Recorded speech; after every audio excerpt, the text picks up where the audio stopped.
धरणो लॻो बबरलो वारो ऐं सिंध जेका हू 100 ॾींहंनि जी तहरीक हलाई, सिर्फ़ु बबरलो त धरणो न लॻो सर, सची ॻाल्हि हुनजो वॾो असरु हो, वो तो लीड फ़ैसिलाइतो हो, हाँ वो तो इवेंट हो इवेंट लीडिंग लेकिन जेका 100 ॾींहंनि जी तहरीक हली सिंध में, जेका उनखे लीड कई उनखां पोइ सिंध खे सज़ा त मिलणी आहे न,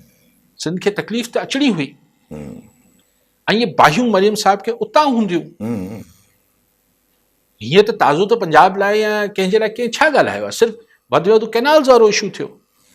पर बाद में त कोई इशू ई न थियो आहे। नहीं उते नून लीग जा पीपल्स पार्टी जा कुझु माण्हू नदील अफसर चंग साहब आहिनि, कायरा साहब आहिनि, उहे चंग तनक़ीद कनि था जेके मरीम साहिबा थिए पंजाब जे अंदरि ई सैलाबनि जे हवाले सां उहो भले कनि, ॾिसो उहो त उहो ॻाल्हि न आहे, पर जॾहिं तव्हां हिन खे प्रोविंशियल कॉन्टेक्स्ट में खणी अचो था, सिंध ई पंजाब करे छॾियो था या पंजाब ऐं बलूचिस्तान या XYZ कयो था, ऐं वेन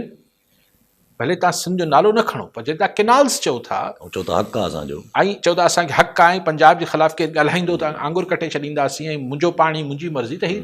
तव्हां नालो भले सिंध जो न खणो, अंडरस्टूड आहे सिंध आहे, KP सां त केनाल जो मसइलो न हो,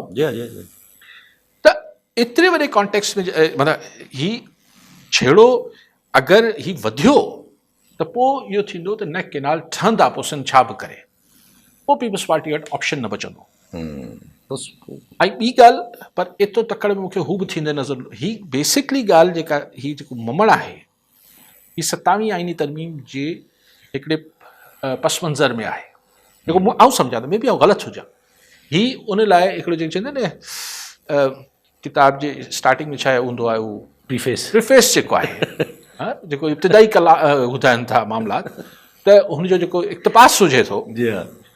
ही बेसिकली हिकिड़ो उन लाइ हिकिड़ो थल ॿधिजे थो, छाकाणि त पस मंज़र में 27वीं आईनी तरमीम